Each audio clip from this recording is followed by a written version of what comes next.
Hello and welcome back to For the Love of Cameras. Today we're going to look into a new way that I discovered on how to create a Holy Grail time-lapse sequence. It doesn't require as much color grading and as many steps to get from A to C. There is obviously multiple ways of achieving a good result. Let me know in the comments how you grade your time-lapse sequence and how you overcome the challenges of the shifting brightness throughout a time-lapse sequence that goes from daylight into the night. Okay, without any further ado, let's get into it and see how this goes. For this time-lapse here, I have used the Canon R6 and I have used the aperture priority with an ISO limitation that only the shutter speed increases once it becomes darker. In order to get this footage, I needed to put a lens skirt onto the lens and put the camera as close as possible to the glass. Then also I have built in behind the camera a tent completely blacking out everything that potentially could reflect from the inside, since there are multiple layers of glass. We're going to take the pictures off the SD card and we're going to convert the RAW files from the camera into DNGs. As you can see, the files are relatively heavy as RAW files. That also opens up other workflows in the future. If you want to, for example, turn it into an HDR clip, you can take a lot more information from the RAW files. We're now going to select here the Adobe Digital Negative Converter, which can be downloaded for free. And we're going to select the folder which we want to convert. And we're going to use the Sunset RAW folder that I've selected. I'm going to output it into a different folder. Create a new folder and call this DNG and select. This is going to take, depending on what the system is capable of handling. So for this sequence here, I have shot 1333 images that are now being converted. As you can see, it is fully using all the resources of the CPU, and it's also going to use quite a lot of memory.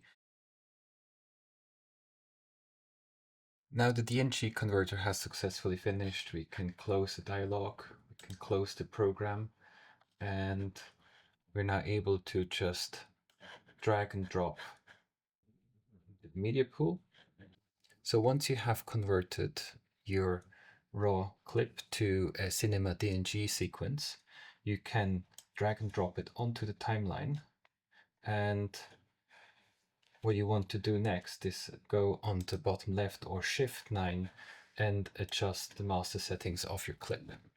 Ideally, you want to create the sequence to the resolution of the clip. For however this purpose, I'm just going to use an Ultra HD timeline. You would be able to take the resolution from your still files and apply it, and afterwards use any output blanking to achieve the aspect ratio you want. But for this tutorial, we're just going to use this. Under color management, I'm going to stay with standard dynamic range, Rec 709, and going to apply this. Then go into the color grading tab, switch the project settings to clip, the camera raw sequence, so you get access to the color temperature now available and exposure, etc. What we want to do next is I'm just going to type in here the effect that I used, which I found gives me a great result straight out of the box. So I just drop this onto the node. I'm just letting DaVinci Resolve figure out the color profiles by using the timeline, and that already gives me a adjustment to the clip I had before. I'm going to dial in 6500 as in color temperature. As it was sunny, this is the color temperature that I want to apply. afterwards, we have up here on the top right, we have a slider. I'm just going to increase the contrast to 150. And then also here on the exposure slider, I'm going to bring up the exposure to 1. Then adding a bit of color boost, saturation. Let's try not to overdo it here. Still want to keep it as a relatively naturalistic look. And let's see how this looks like if we play this back.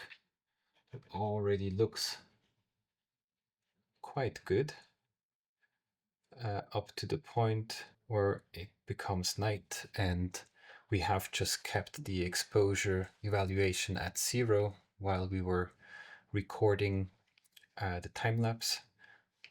This is not ideal, as we have to adjust now for the brightness, and I'm just going to show you how in a bit.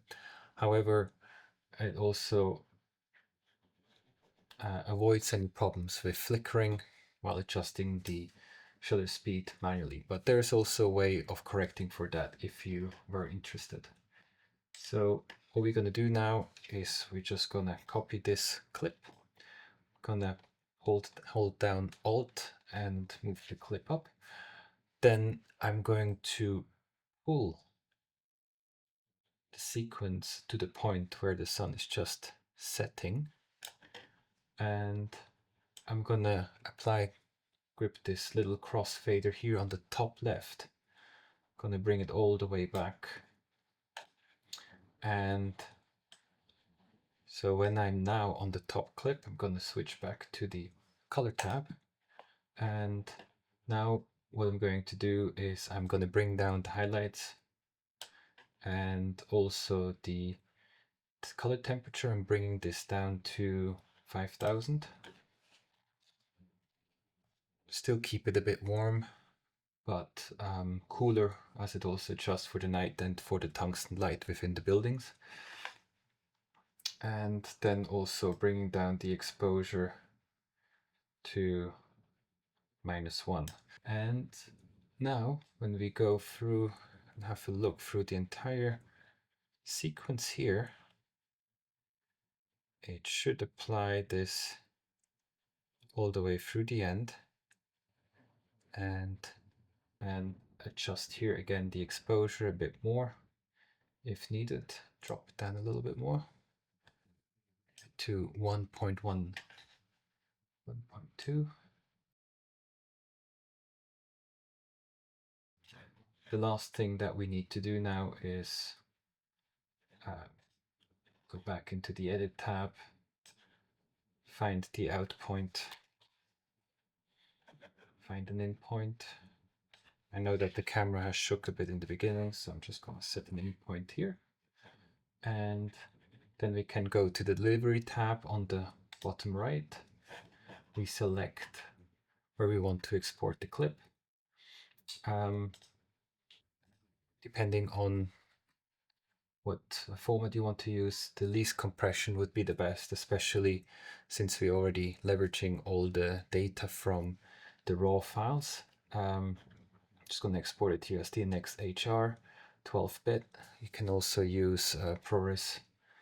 We can just select H.264, which is standard codec that is great for uploading to YouTube, for example, or any other social platform. And the other option would be H.265, which would be HEVC, this high efficiency video codec. This is great to keep the weight of the clip low, but I'm just going to export it now as H.264. And we can add it to render queue, and then we can hit render all here on the right.